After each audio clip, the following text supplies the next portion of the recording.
নমস্কার। যুক্তি তর্ক সঙ্গে অর্কই আপনাদের স্বাগত। আপনাদের সঙ্গে আমি অর্কপ্রভ সরকার। 2019-এর লোকসভা নির্বাচনের কথা আপনাদের মনে আছে নিশ্চয়ই। সেবার বিজেপি ভালোই প্রচার করেছিল। তখন বিজেপি যা সংগঠন ছিল আজকের তুলনায় তাহলে 1/4 নয়। এখন তো বিজেপি অনেক জায়গাতে তৃণমূলকে টেক্কা দিতে পারে মাঠ পর্যায়ের রাজনীতি, তখন তা ছিল না, কিন্তু একটা প্রবল হাওয়া ছিল। দিদিমণির ঘনিষ্ঠ বৃত্তে থাকা কিছু মানুষ আমাকেও বলেছিলেন দেখ বিজেপি প্রচুর ভোট পাবে কিন্তু আসন 3-এর বেশি উঠবে না। আমি তাদের চ্যালেঞ্জ নিয়েছিলাম, বলেছিলাম শোনো দাদা, আমার কথাটা মিলিয়ে নিও, বিজেপির আসন কোনো অবস্থাতেই 15-র নিচে নামবে না। হয়েছিল তাই। তারপর অভিষেক আইপ্যাককে রোপিন করলেন এবং আইপ্যাক তৃণমূলের শুধু পরামর্শদাতা সংস্থা হিসাবে নয়, তখন কার্যত তৃণমূলের দলীয় কর্মসূচি আউটসোর্স হয়ে গেল আইপ্যাকের কাছে। দিদিকে বলো, বাংলা তার নিজের মেয়েকেই চায়, ইত্যাদি ইত্যাদি। এবং প্রশান্ত কিশোর তখন তিনি আইপ্যাকের সঙ্গে ছিলেন, ভবিষ্যৎবাণী করেছিলেন কোনো অবস্থাতেই বিজেপি 100 ক্রস করবে না। তা প্রশান্ত কিশোরের ভবিষ্যৎবাণী অক্ষরে অক্ষরে মিলেছিল। লক্ষ্মীর ভান্ডার তুরুপের তাস হিসাবে কাজ করেছিল। কিন্তু এবারের সমীক্ষাগুলো কি বলছে? তার আগে আপনাদের কাছে স্বনির্বন্ধ অনুরোধ, চ্যানেল সাবস্ক্রাইব করবেন এবং অবশ্যই থ্যাঙ্কস বাটনে ক্লিক করতে ভুলবেন না। দেখুন, আইপ্যাক যে সমীক্ষা করেছে তাতে তারা স্পষ্ট বলে দিয়েছে বিজেপি দিদিমণির ঘাড়ের কাছে নিঃশ্বাস ফেলছে। ম্যাট্রিক্স একটা সমীক্ষা করেছে, সেখানে তারা বিজেপিকে 115 থেকে 30, তৃণমূলকে 154 থেকে 170 দিয়েছে।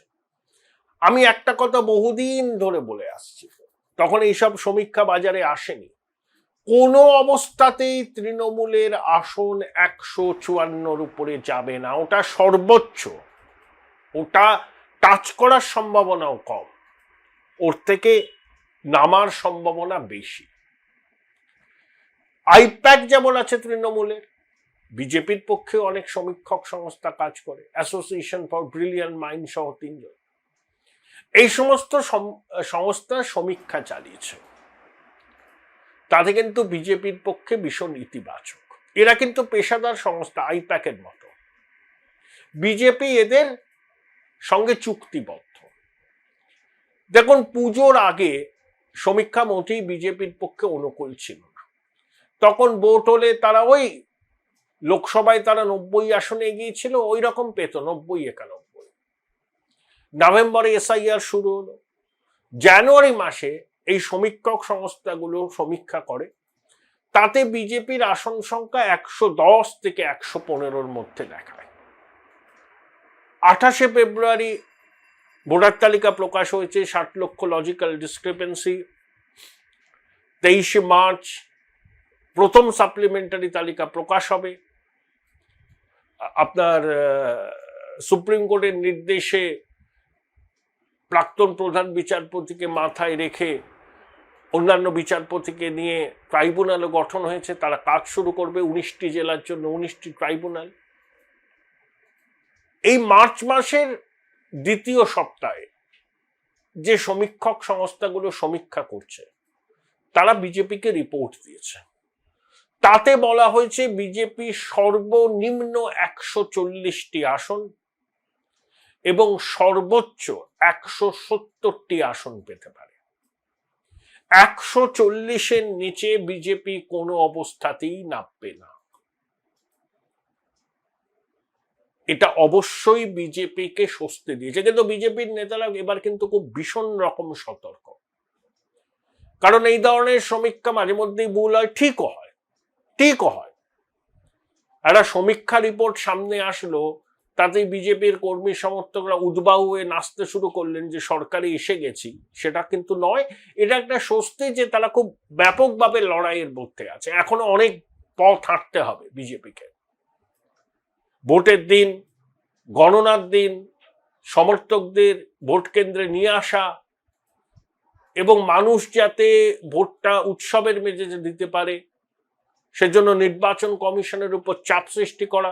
আমরা তো চাইবো রক্তপাতহীন, অবাধ, নিরপেক্ষ এই গণতন্ত্রের উৎসব হোক। মায়ের কোল যেন খালি না হয়, বাংলার মাটি যেন আমার ভাই বোনের রক্তে না ভেজে, এটা একজন সহনাগরিক হিসাবে আমার চাহিদা, এবং নির্বাচন কমিশনকে সেটা পূরণ করতে হবে। নান্য পন্থায় ছাড়া কোনো পথ নেই।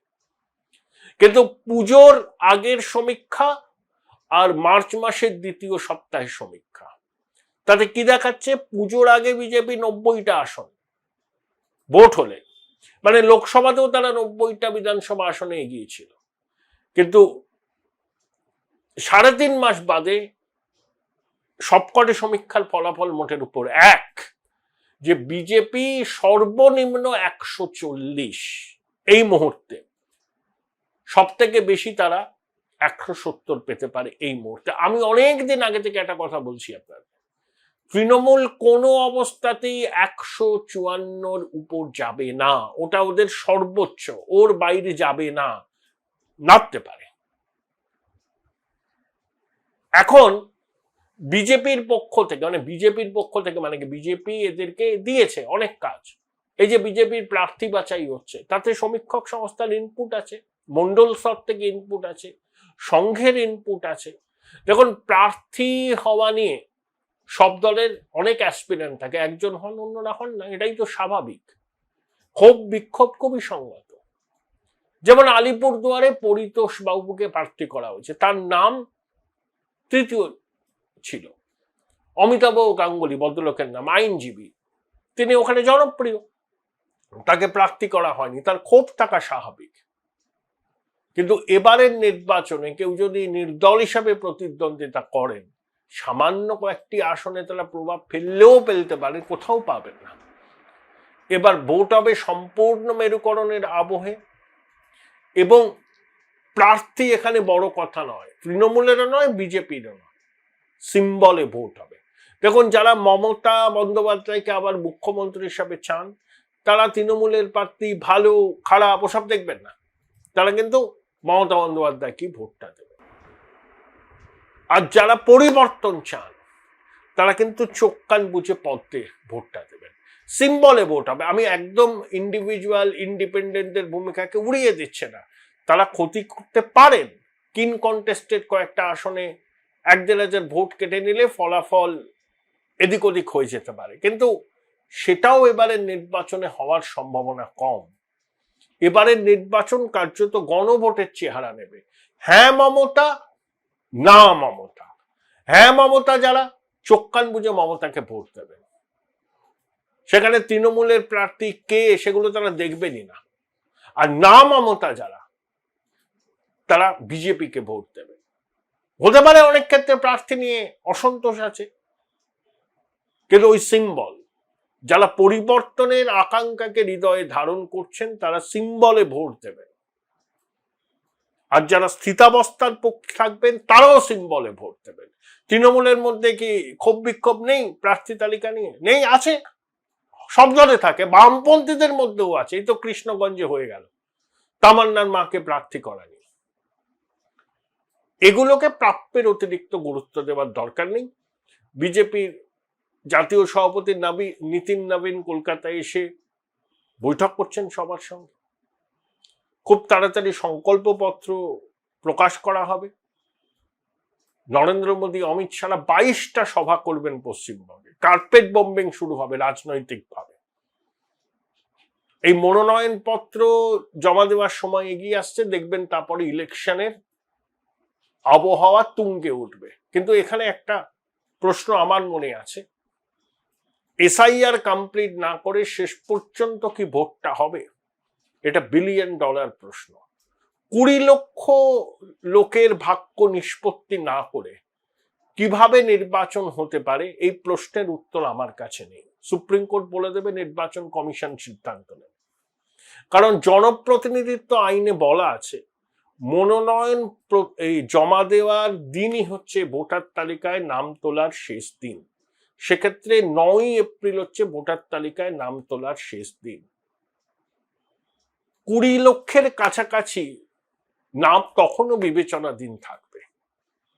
শুধু ভোটার নয়, একজনের তো নির্বাচনে প্রতিদ্বন্দ্বিতা করার অধিকার থাকে, সেটা দেশের সংবিধান দিয়েছে।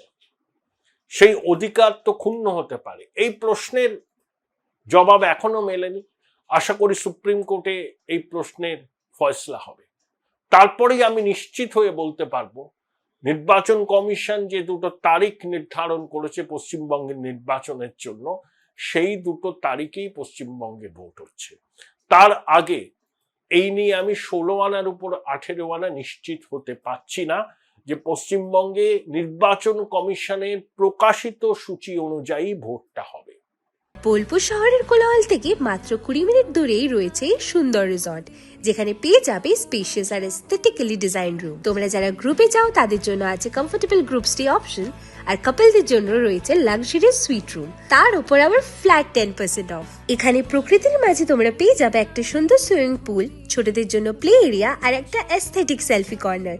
প্রপার্টিটা পুরোটাই পেট ফ্রেন্ডলি, আর এখানে আছে অনেক কিউট ছোট ছোট র্যাবিটস। সকালের ব্রেকফাস্ট থেকে ডিনার পর্যন্ত পেয়ে যাবে একদম হোমলি কমফর্ট ফুড, যা এক কথায় অসাধারণ। বেঙ্গলি কুইজাইনের সাথে সাথে পেয়ে যাবে চাইনিজ আর নর্থ ইন্ডিয়ান অপশন। বিকেলে বনফায়ারের আলো, বন্ধুদের সাথে আড্ডা আর খোলা আকাশের নিচে গ্রাম বাংলার হাওয়া, পুরোটাই এক অপরূপ অনুভব। তাহলে বলো তোমরা কবে প্ল্যান করছো এই পিসফুল এসকেপটা? And don't forget to follow miss cupcake for more such travel updates.